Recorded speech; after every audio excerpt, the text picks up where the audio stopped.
L'enseignement de ce matin, mon enseignement. Tout d'abord, je me présente, je suis le père Diderik.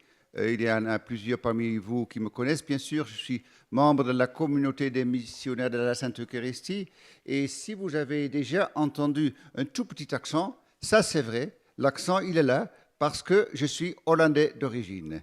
Et si vous ne me comprenez pas, n'hésitez pas à m'interrompre. Hein.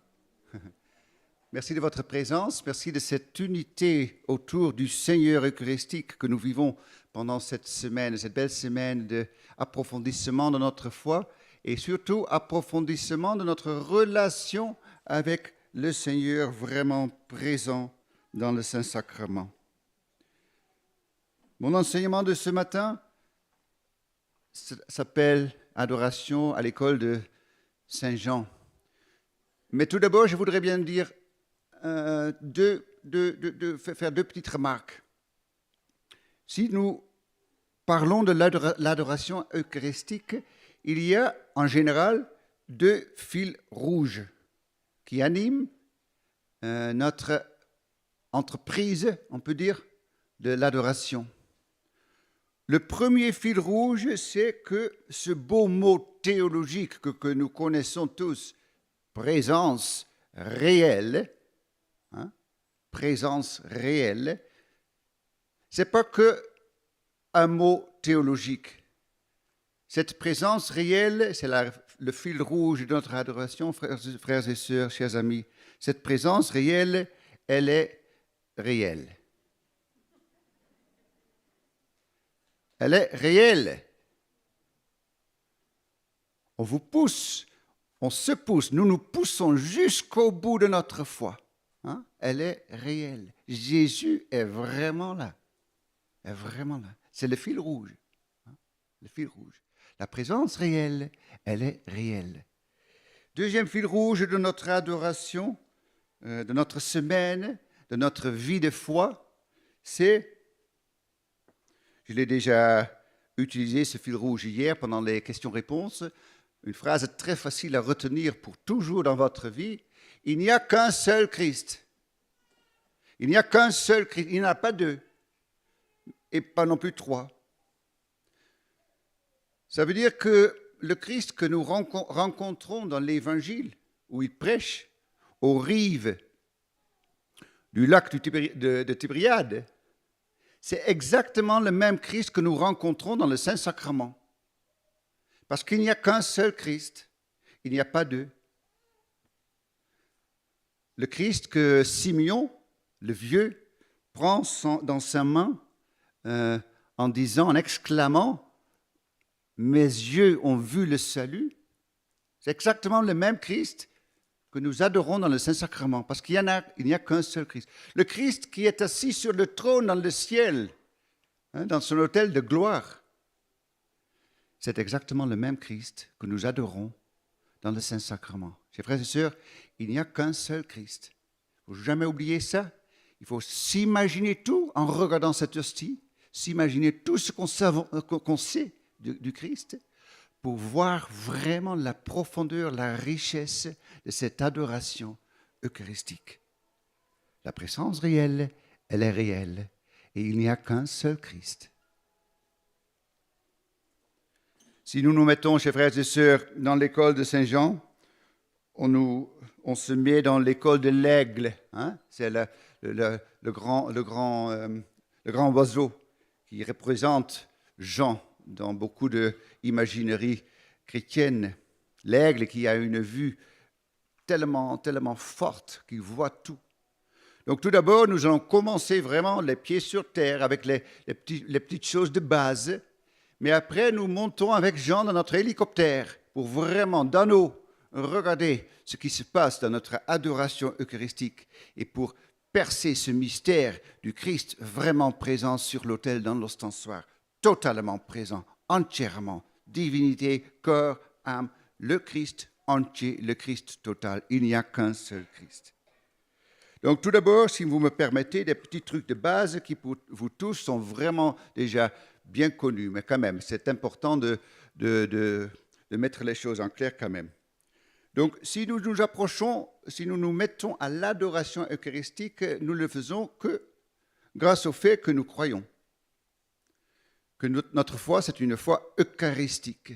Nous croyons à ce que, même si c'est de temps en temps très difficile, mais nous croyons à ce que Jésus soit vraiment là dans le Saint-Sacrement.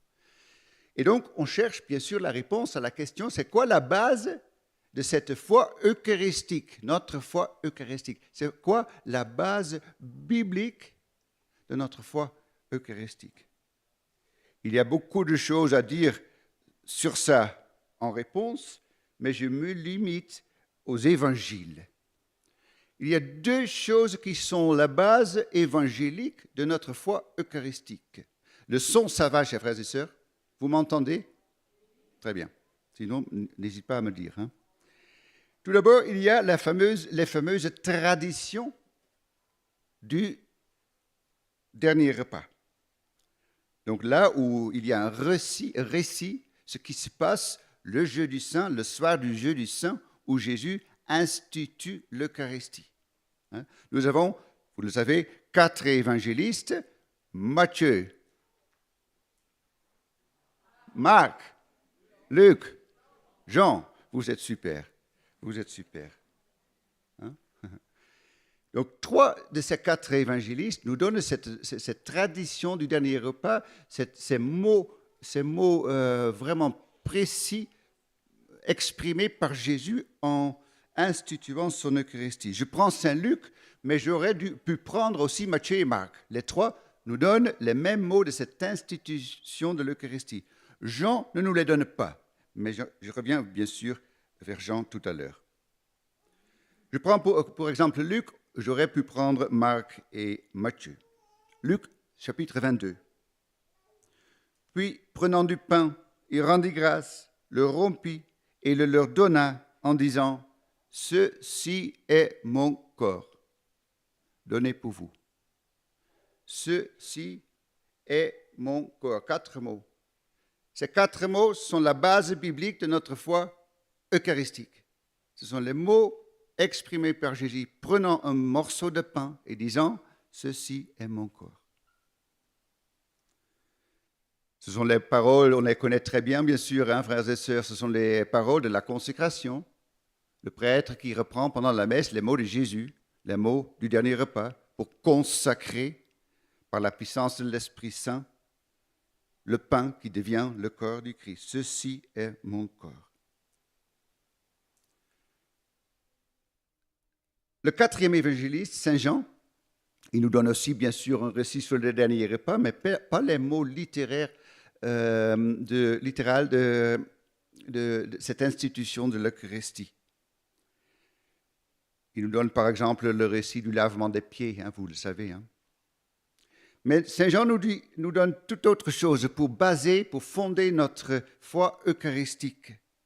Il nous donne tout un chapitre de son évangile, le fameux chapitre 6, ce qui est le grand discours eucharistique dans la synagogue de Capharnaüm. Et dans ce chapitre, il souligne avec force cette présence réelle du Christ. Je vous cite quelques phrases, quelques versets. Jean 6, verset 29. Jésus leur répondit, « L'œuvre de Dieu, c'est que vous croyez en celui qui l'a envoyé. » L'œuvre de Dieu, c'est que vous croyez. La foi précède tout, la condition de tout. Alors ils lui dirent, « Quel signe fais-tu donc pour que nous te croyions? Nos pères ont mangé la manne dans le désert. » Jésus leur répondit, en vérité, je vous le dis, non, ce n'est pas Moïse qui vous a donné le pain venu du ciel, c'est mon Père qui vous donne le pain du ciel, le vrai pain. Car le pain qui vient du ciel, le pain qui vient de Dieu, c'est celui qui descend du ciel et qui donne la vie au monde. Je répète ce verset clé.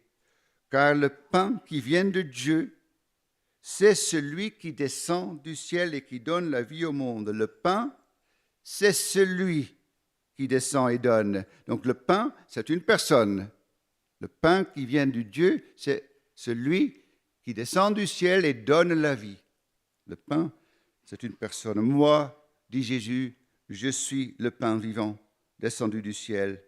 Si quelqu'un mange de ce pain, il vivra éternellement. Le pain que je donnerai pour que le monde vive, c'est mon propre corps. Celui qui se nourrit de ma chair et qui boit mon sang a la vie éternelle. Car ma chair est vraiment une nourriture et mon sang est vraiment un breuvage. Imaginez-vous des milliers de gens rassemblés sur le parvis de la synagogue de Capharnaüm. Ils entendent ces mots. Ma chair est vraiment une nourriture, mon sang est vraiment un breuvage. Et qu'est-ce qui se passe? Majoritairement, les gens s'en vont. C'est trop dur, ce que nous dit cet homme-là. C'est trop dur. Et les 12, qu'est-ce que dit Jésus aux 12? Il dit, et vous? Et vous? Il le dit à nous aussi, hein? Nous entendons ces mots durs, hein? Ces mots difficiles. Ma chair est vraiment une nourriture et mon sang est vraiment un breuvage. Et Jésus pose la question aux 12, et vous? Voyant que tout le monde part. Et là, il y a la plus belle réponse peut-être de Saint-Pierre. Nous aurons une belle réponse de Saint-Pierre aussi tout de suite à la messe, mais la réponse qu'il donne ici, c'est super, hein, vous le connaissez tous. À qui irions-nous? Super, merci. Hein, à qui irions-nous? Ça, c'est notre réponse aussi. Jésus nous pose la question maintenant, en entendant ces mots durs et difficiles à comprendre hein, avec notre intelligence humaine. Alors, vous voulez partir? Et vous? Hein? À qui irions-nous? Toi, tu as des paroles de la vie éternelle. Chers frères et sœurs, chers amis, Jésus est très clair dans ce passage que nous venons de lire. Il dit, le début de tout, la condition préalable, la condition essentielle de tout, c'est la foi. L'œuvre de Dieu, c'est que vous croyez. L'œuvre de Dieu, ce n'est pas ce que Dieu fait. L'œuvre de Dieu, c'est ce que nous faisons pour Dieu, en relation avec Dieu. L'œuvre de Dieu, c'est que vous croyez. Si nous ne croyons pas en la présence réelle de Jésus dans la Sainte Eucharistie, dans le pain consacré, ceci est mon corps, la présence réelle, si nous n'y croyons pas, nous ne nous mettrons jamais à l'adoration. On n'adore pas un morceau de pain, on adore le Christ. Le Saint-Pape Jean-Paul II a dédié sa dernière encyclique intégralement à l'Eucharistie. Ecclesiade Eucharistia. Les papes écrivent en latin. Et votre belle langue, elle est tellement proche du latin que vous n'avez même pas besoin d'une traduction, je pense. Hein? Ecclesiade Eucharistia. L'Église vit de l'Eucharistie. Eucharistia, Eucharistie. C'est clair, hein? 2003, 2 ans avant sa mort. Ça veut dire qu'on peut prendre cette encyclique éminente comme étant son testament spirituel, dernière encyclique de ce grand pape. L'Église vit de l'Eucharistie. Dans cette encyclique, Jean-Paul II lance un appel pressant pour l'adoration eucharistique. Et en fait, en faisant ça, excusez-moi, il a enrichi nos langues de cette expression unique de le visage eucharistique du Christ. Le visage eucharistique du Christ. Je vous lis un petit passage de cette encyclique. Ecclesiade Eucharistia. C'est le pape lui-même qui parle. Première personne. Depuis que j'ai commencé mon ministère de successeur de Pierre, successeur de Pierre, c'est le pape, hein? 1978. Il y a pas mal parmi nous qui se souviennent de cette élection après la grande tristesse de la mort soudaine de Jean-Paul I. Après un mois, je me souviens, ma grand-mère, elle était en larmes. Tous nous étions choqués. Et là, il y a Jean-Paul II, Karol Wojtyła, le Polonais. Depuis que j'ai commencé mon ministère de successeur de Pierre, j'ai toujours voulu donner au jeudi saint, au jour de l'Eucharistie et du sacerdoce, un signe d'attention particulière en envoyant une lettre à tous les prêtres du monde. En fait, c'est ce qu'il faisait, Jean-Paul II. Tous les jeudis saints, chaque année, il envoyait une lettre à tous les prêtres du monde, parce que jeudi saint, jour de l'Eucharistie, jour du sacerdoce. Cette année, 2003 alors, la 25e de mon pontificat, 2003 minus 1978, oui, c'est 25, la 25e de mon pontificat, je voudrais bien entraîner l'ensemble de l'Église. C'est nous tous. Encyclique, ça veut dire tous, hein, embrassant tous. L'ensemble de l'Église dans cette réflexion eucharistique. C'est pour ça que c'est une encyclique pour tous. Je ne peux pas laisser passer ce jeudi saint 2003 sans m'arrêter devant le visage eucharistique du Christ. Le visage eucharistique du Christ. Montrant plus fortement encore à l'Église la place centrale de l'Eucharistie. C'est d'elle que vit l'Église, Ecclesia de Eucharistia. C'est de ce pain vivant qu'elle se nourrit. Comment ne pas ressentir le besoin d'exhorter tout le monde à en faire constamment une expérience nouvelle? Quelle exhortation du Saint-Pape, chers amis, vraiment provenant des profondeurs de son cœur croyant. On pourrait continuer à citer de très bels passages, de très bels mots et phrases de cette encyclique éminente. Mais on revient maintenant au sujet de cette conférence, Adoration à l'école de Saint Et paradoxalement, pour revenir à ce thème de cet enseignement, je prends quand même encore une petite phrase de Saint Jean-Paul II, Ecclesia de Eucharistia. C'est ce passage qui va nous faire nous approcher de Saint Jean.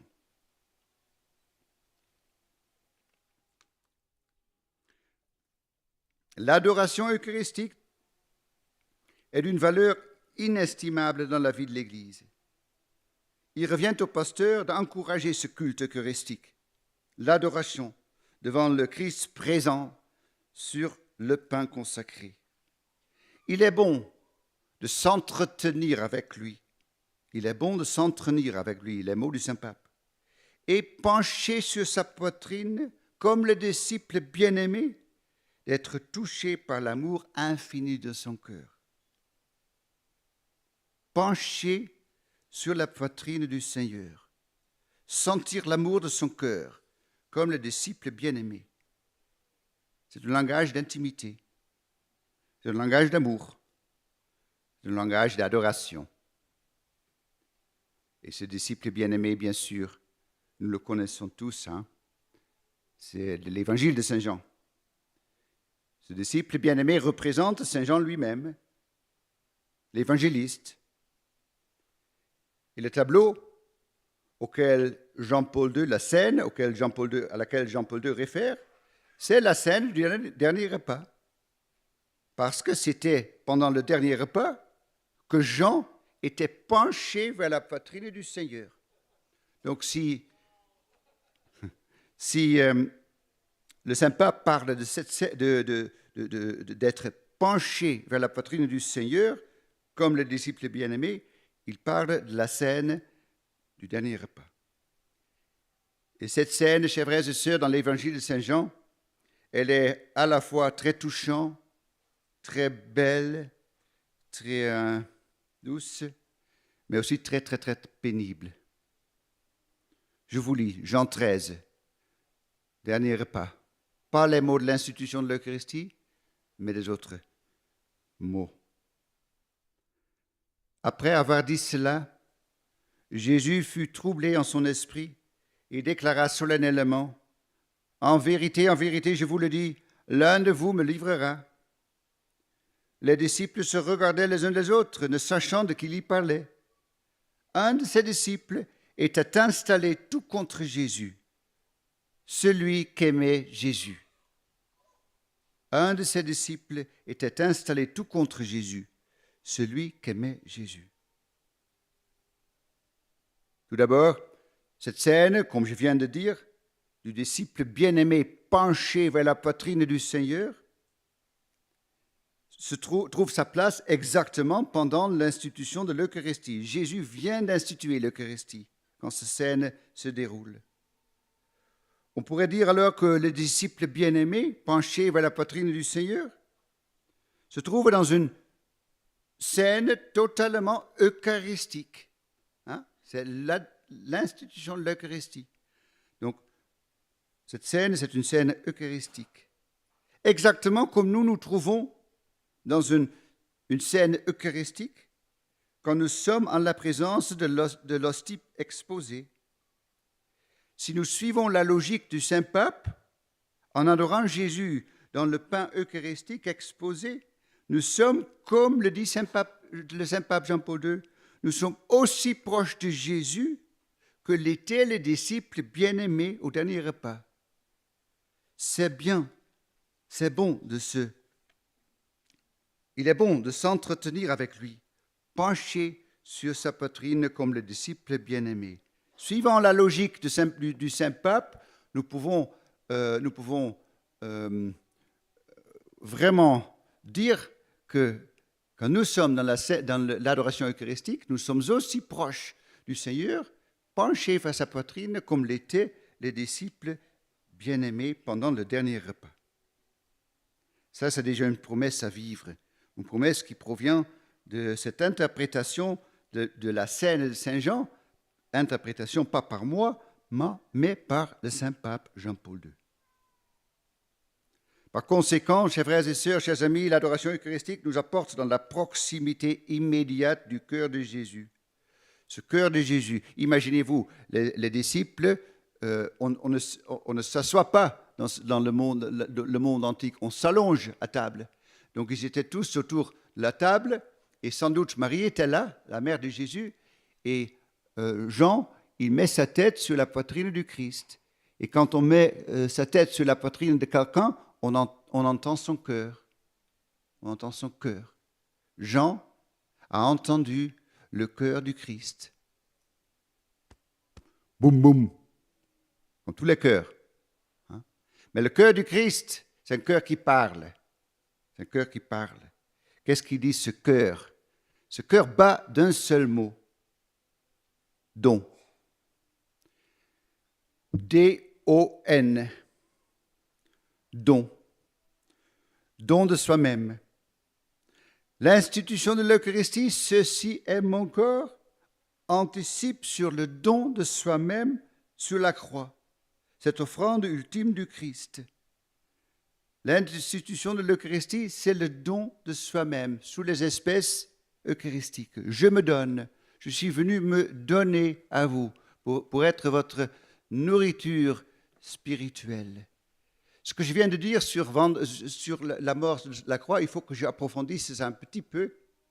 C'est que pour nous, les simples humains, il y a deux moments. Il y a le jeu du sang, où l'Eucharistie est instituée, ce qui est le don de soi déjà sous les espèces eucharistiques.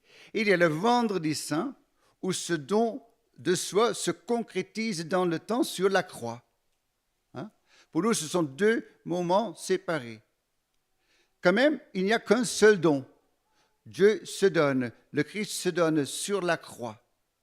Quand je dis que le jeudi saint, l'institution de l'Eucharistie anticipe sur ce don de soi sur la croix, on doit comprendre dans la réalité divine que les deux moments, pour Dieu, c'est un seul moment.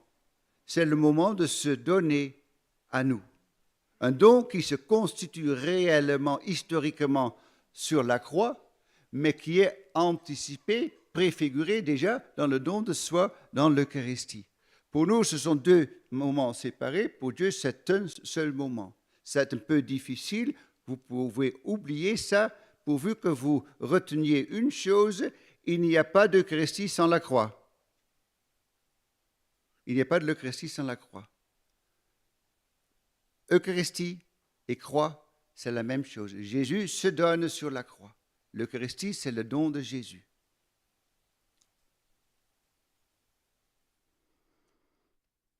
Donc, je répète, l'institution de l'Eucharistie, ceci est mon corps, anticipe sur le don de soi-même sur la croix, cette offrande ultime du Christ. Le pain rompu, corps du Christ, c'est le fruit de ce sacrifice sur la croix. Et par conséquent, la réalité de notre adoration eucharistique, si nous suivons cette logique, quand nous nous penchons vers la poitrine du Seigneur, scène eucharistique par excellence, notre adoration eucharistique se constitue logiquement, nécessairement, toujours dans la réalité au pied de la croix. Parce que c'est sur la croix que Jésus se donne. Pas d'Eucharistie sans croix. Du moment que nous entrons dans une scène eucharistique, soit à la communion de la messe, soit à l'adoration, nous nous mettons au pied de la croix, là où Jésus se donne. Et qui est-ce que nous rencontrons au pied de la croix? Marie, Marie-Madeleine, bien sûr, hein? Et Jean.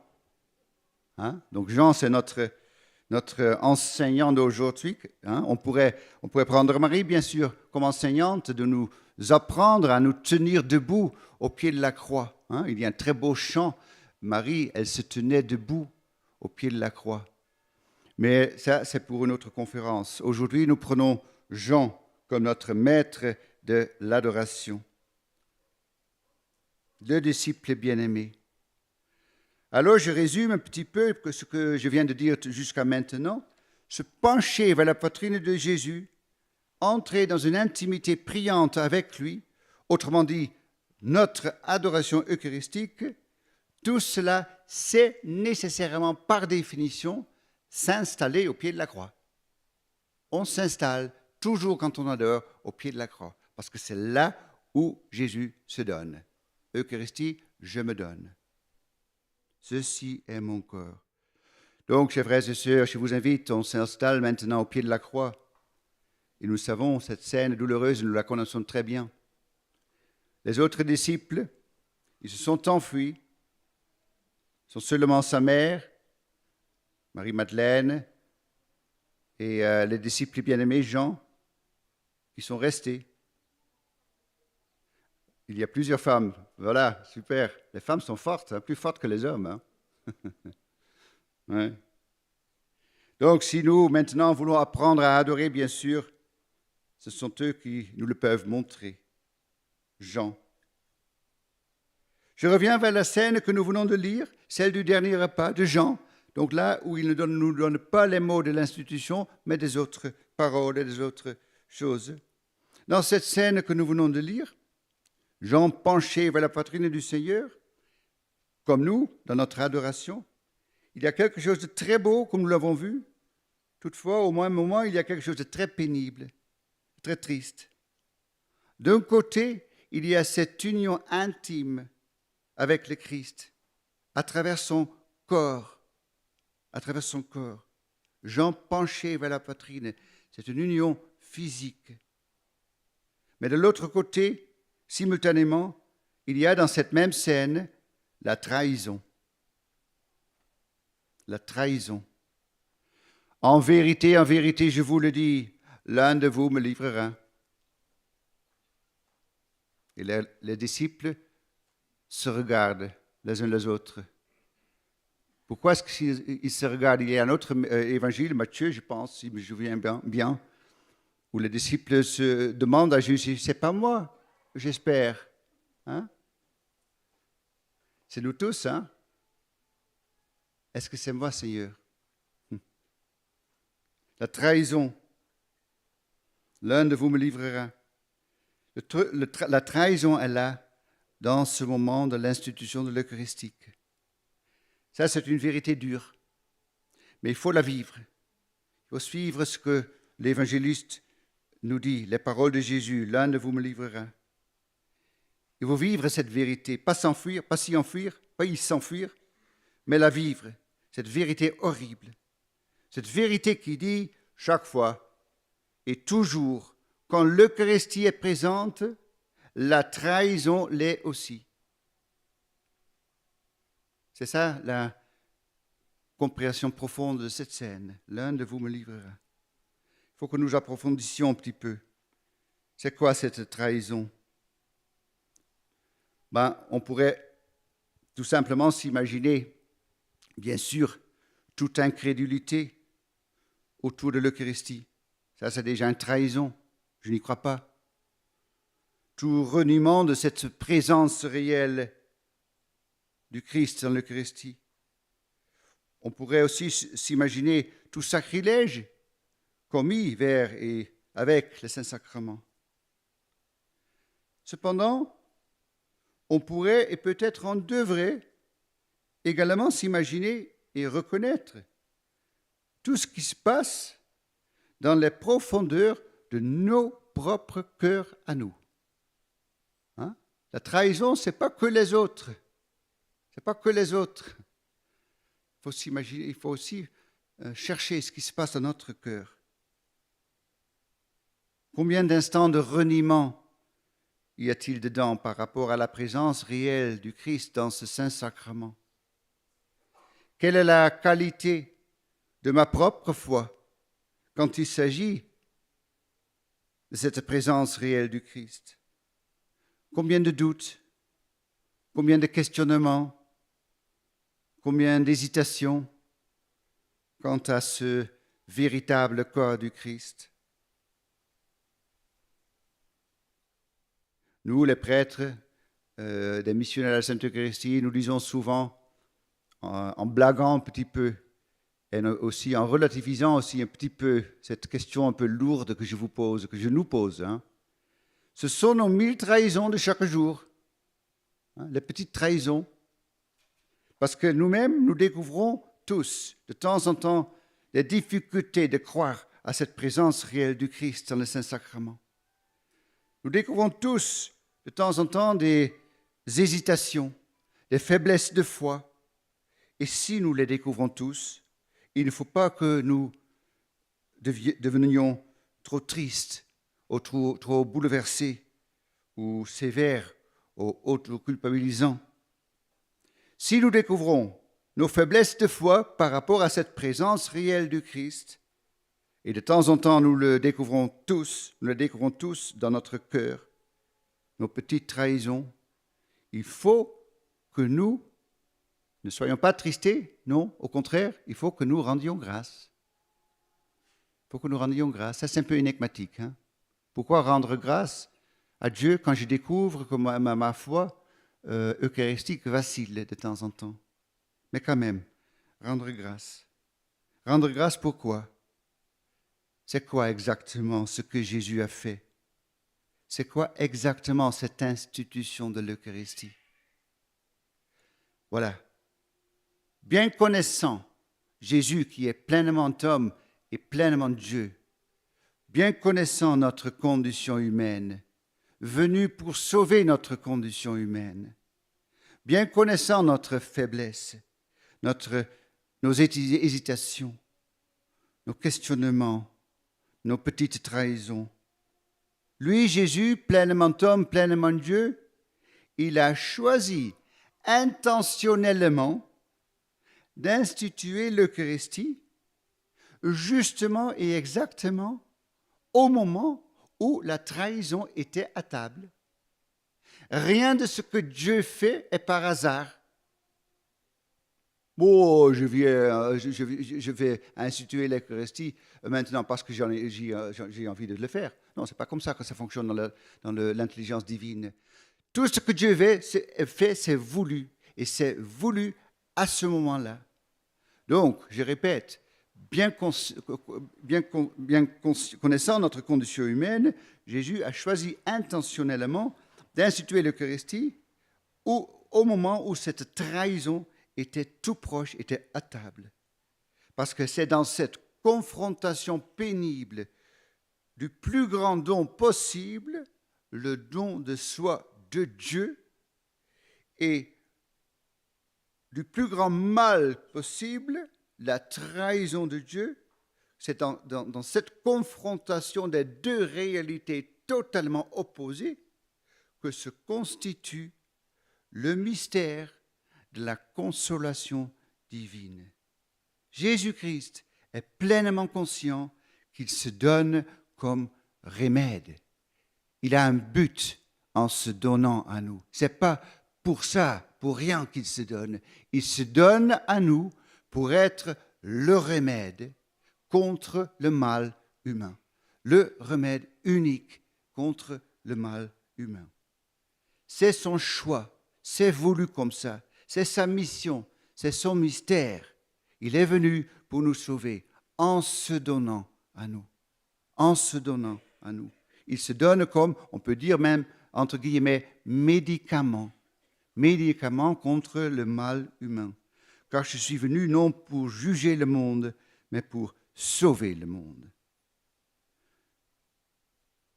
Chaque fois, alors, frères et sœurs, chaque fois quand nous nous mettons à adorer le Christ dans le Saint-Sacrement de son corps, il nous est conseillé de méditer ce mystère immense, ce mystère inconcevable, ce mystère consolateur.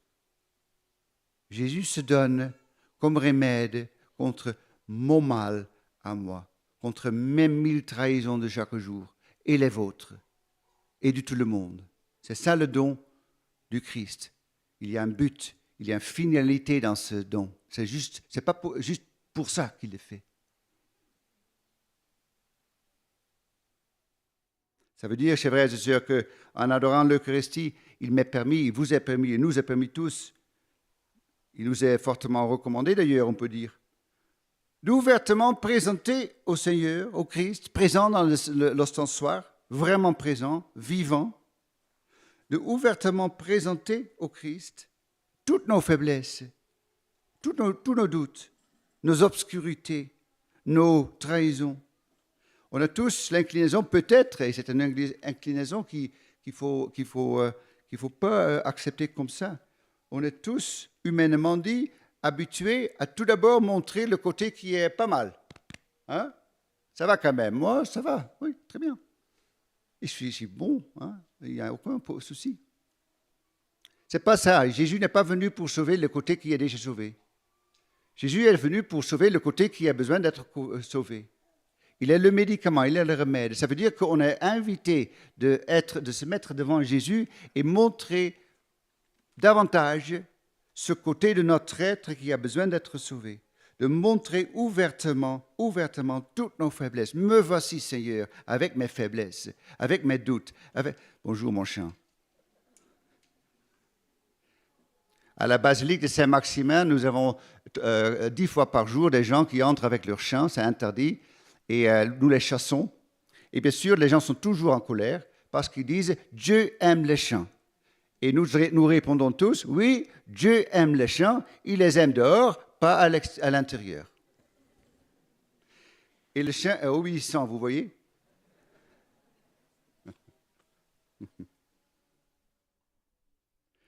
Donc, chers frères et sœurs, je me mets devant le Saint-Sacrement et je montre à Dieu ouvertement qui je suis. Hein? Me voici, Seigneur. C'est la plus belle phrase peut-être de dire devant le Saint-Sacrement. Me voici, Seigneur, avec mes espoirs, mes désirs, mes volontés, mes échecs, mes faiblesses, ma foi qui vacille de temps en temps, etc. On est invité de davantage montrer ce côté qui a besoin de cette grâce salvatrice. Hein? Parce que cette grâce est vraiment là. Et si nous fermons notre cœur en nous présentant devant le Seigneur en disant « Moi, Seigneur, je vais très bien. Hein? Je n'ai pas trop besoin de toi. » C'est ça qu'on dit. Hein? Quand je ne suis pas pécheur, je n'ai pas besoin du Christ. Hein? Donc, je suis venu appeler les pécheurs. C'est la phrase clé de l'Évangile. Je suis venu appeler les pécheurs. Si je ose me reconnaître pécheur, il est entièrement là pour moi. Mais si j'ai disons je ne sais pas, l'entêtement de dire je pense que je ne suis pas trop pécheur. On dit, Jésus, tu aurais pu rester là-bas, hein, là, parce que moi, je n'ai pas besoin de toi. Donc c'est un grand risque de ne pas se reconnaître pécheur. Hein. Je suis venu appeler les pécheurs. Il faut se reconnaître pécheur pour être appelé par le Christ. C'est le mystère de la consolation. On est appelé de se montrer avec le côté qui a besoin d'être sauvé. Sachant que sa force salvatrice est réellement là. Sachant aussi que cette force salvatrice est là avec un but. Il est là pour me guérir. Il est là pour me soutenir. Il est là pour me libérer. Il est là pour me consoler. Il est là pour me pardonner. Car le sacrement de la présence réelle du Christ parmi nous fut institué justement, et je répète, intentionnellement, quand les ténèbres de l'humanité étaient à leur sommet, la trahison de Dieu. Nous retournons vers Jean. Jean qui s'était penché tout intimement vers la poitrine du Christ. Jean qui était au pied de la croix, ce qui est la même scène. Il n'y a pas d'Eucharistie sans croix, le don de soi.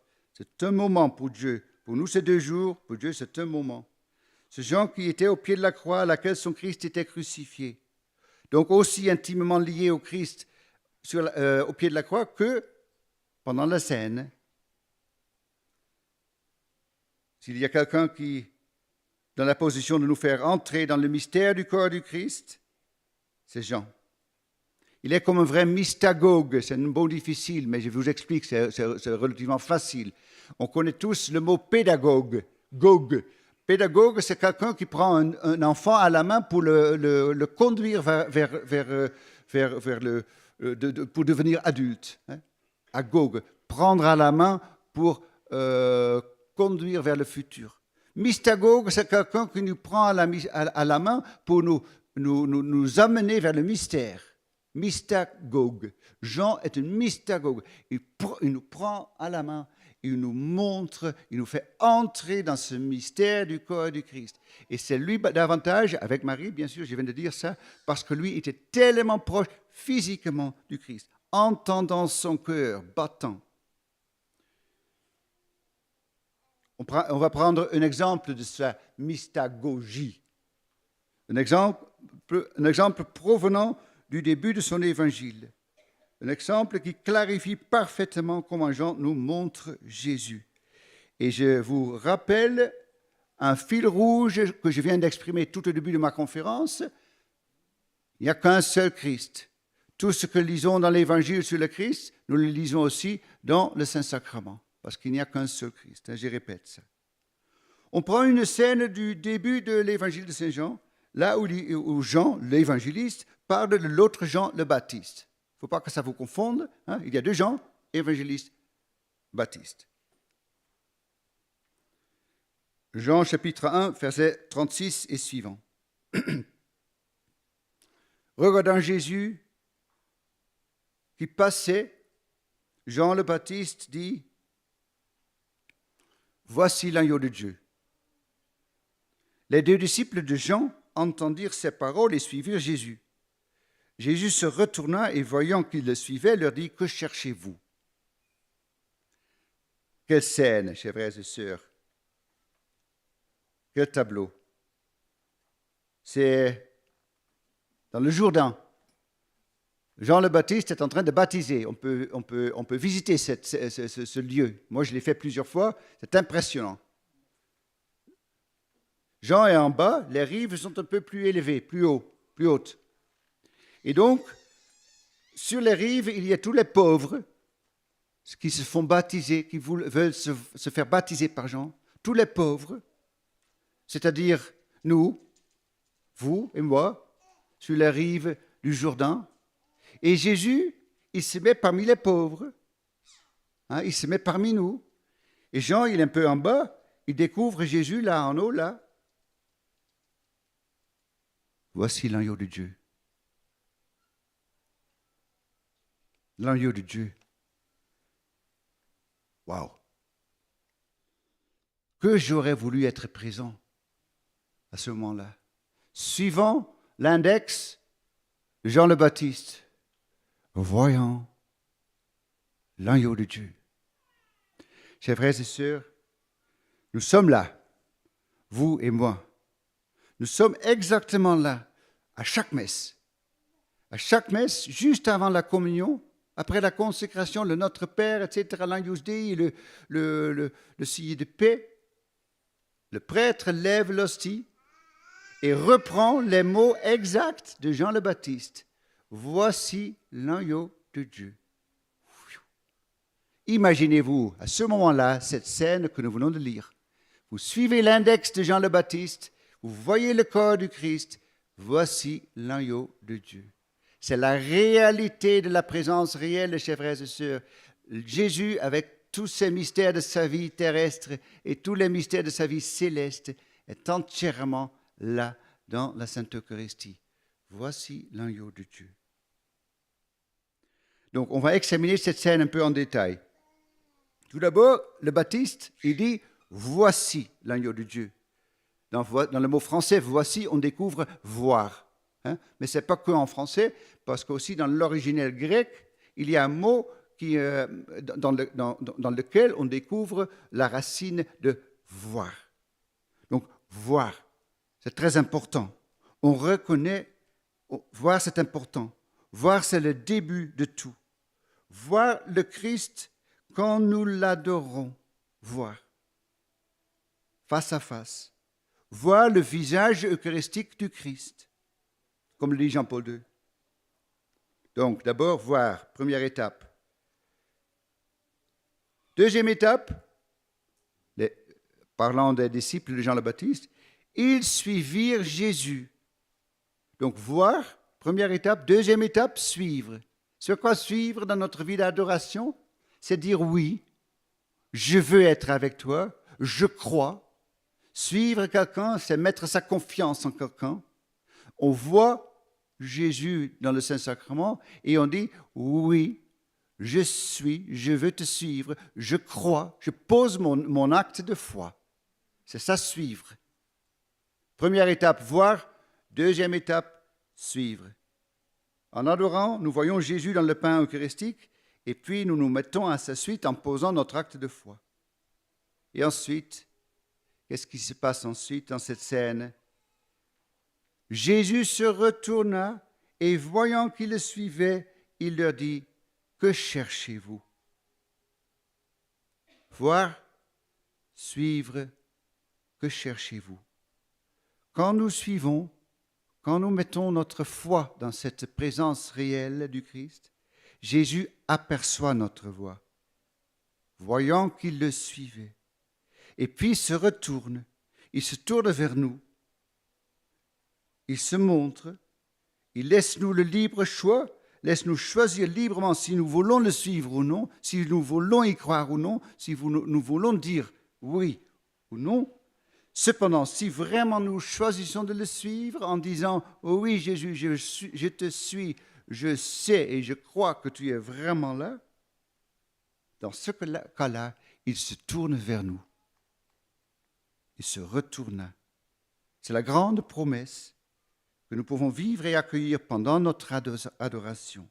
Nous voyons, nous posons notre acte de foi, nous suivons, ça veut dire, et voilà, nous voyons l'Eucharistie, le pain consacré, nous suivons en croyant que c'est le Christ, et alors Jésus lui-même, apercevant notre foi, met toute son attention affectueuse sur nous. Il nous demande, que cherchez-vous? C'est ça le moment, chers frères et sœurs, dans votre adoration, de mettre au pied de Jésus toutes vos demandes, vos doutes, vos questions, vos désirs, vos échecs. On voit, on suit, et Jésus nous dit, que cherchez-vous? Me voici, Seigneur, avec tout ce que je suis. Voilà la richesse de notre ami Jean, l'évangéliste, le mystagogue. Voilà Jean qui nous fait entrer dans le mystère du corps du Christ, le mystère du Christ eucharistique, le pain vivant, le crucifié, le mort, le ressuscité. Pour terminer, chers frères et sœurs, une dernière scène de l'évangile de Saint Jean, pour encore une fois approfondir notre adoration eucharistique avec les images que l'évangile nous donne. C'est tout à la fin de l'évangile de Saint Jean, chapitre 20. C'est après la crucifixion, après Pâques. C'est le matin, le soir du jour de Pâques. Le tombeau est vide, Jésus est ressuscité, il apparaît aux disciples. Jean 20, verset 19 vers 22. Le soir, ce même jour, le premier de la semaine, et les portes étant closes, là où se trouvaient les disciples par peur des Juifs. Jésus vint et se tint au milieu et leur dit, « Paix à vous !» Ayant dit cela, il leur montra sa main et son côté. Les disciples furent remplis de joie à la vue du Seigneur. Il leur dit alors de nouveau, « Paix à vous ! Comme mon Père m'a envoyé, moi aussi je vous envoie. » Ayant dit cela, il souffla et leur dit, « Recevez l'Esprit Saint. » Cette scène, nous la connaissons très bien, tous, cette apparition de Jésus le soir du jour de Pâques, dans la salle, dans le cénacle, là où les disciples avec Marie s'étaient enfermés par peur. On peut toujours visiter ce cénacle à Jérusalem, là où cette scène que je viens de lire s'est déroulée. Il faut dire, chers frères et sœurs, cette scène, ce petit passage pourrait facilement remplir des heures ou bien des jours de méditation et d'explication. Il y a tout dedans, dans cette scène, vraiment tout, toute la bonne nouvelle, l'Église, la mission, la résurrection, tout est là. Mais on se limite bien sûr aujourd'hui à la perspective de l'adoration et nous nous posons la question en ayant cette scène dans notre tête, qu'est-ce qu'on voit vraiment exactement quand on voit le corps du Christ? Parce qu'ici, dans ce cénacle, il y a Christ corporellement présent qui se montre, qui apparaît aux disciples. Ça veut dire quoi, voir le Christ? Et la phrase clé pour répondre à cette question, c'est une petite phrase dans cette scène que nous venons de lire, disant, « Il leur montra sa main et son côté. » Quand Jésus montre sa main et son côté, qu'est-ce qu'il montre?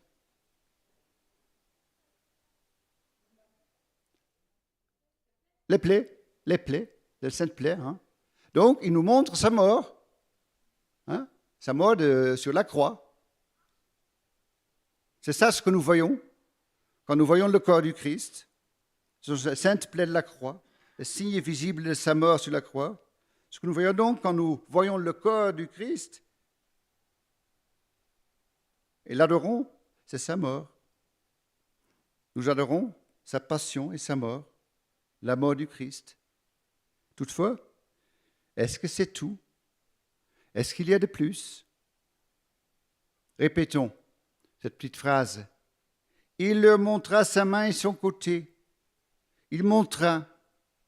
Ça veut dire qu'il faisait quelque chose. Il posait un acte. Ce n'est pas un corps dans un cercueil qui entre. Non, c'est un corps qui fait quelqu'un. Il montra. Il lève sa main. Il montre ses plaies. Ça veut dire qu'il pose un acte. Ça veut dire que logiquement, nécessairement, il faut qu'il soit vivant. Il faut qu'il soit vivant. Parce que ce n'est qu'en étant vivant qu'on peut faire quelque chose, qu'on peut montrer, qu'on peut poser un acte. On doit être vivant pour pouvoir montrer. Alors, chers frères et sœurs, ça veut dire que nous voyons, quand nous voyons le Christ corporellement présent, nous voyons celui qui, vivant, nous montre sa mort. Nous voyons le corps du Christ, le vivant, mort et ressuscité. En voyant l'unique corps du Christ, nous contemplons simultanément sa mort sur la croix et sa résurrection. Mort et résurrection, unité indissociable. C'est ça ce que nous voyons dans le corps du Christ. Il leur montra sa main et son côté. Le vivant nous montre sa mort. Nous voyons le mystère de la mort et la résurrection en regardant le corps du Christ.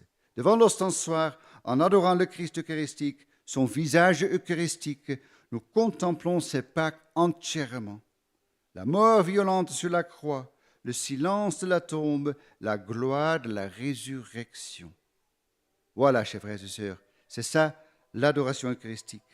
La présence réelle, la réalité tangible et visible de la promesse de la foi, mort et résurrection comme unité indissociable dans ce corps du Christ. Il n'y a pas de mort sans résurrection. Il n'y a pas de résurrection sans mort. Je termine. Jésus dit, L'œuvre de Dieu, c'est que vous croyez. Donc, chers frères et sœurs, croyons. Croyons Jésus quand il nous montre sa main et son côté. Croyons que nous contemplons dans le corps du Christ le mort ressuscité. Et si nous l'adorons en croyant ainsi, Jésus lui-même, apercevant notre foi, se retournera. Il tournera son visage eucharistique vers nous et met sur nous toute son attention affectueuse. Et il nous demande, que cherchez-vous? Que cherchez-vous? De telle façon, chers frères et sœurs, l'adoration eucharistique nous apporte dans la proximité immédiate du cœur de Jésus, ce cœur battant d'un seul mot, don. Je me donne à toi. Ma force salvatrice est là pour te guérir, pour te soutenir, pour te libérer, pour te consoler, pour te pardonner. Car moi, Jésus, j'ai institué ma présence eucharistique intentionnellement quand les ténèbres de l'humanité étaient à leur sommet. Amen.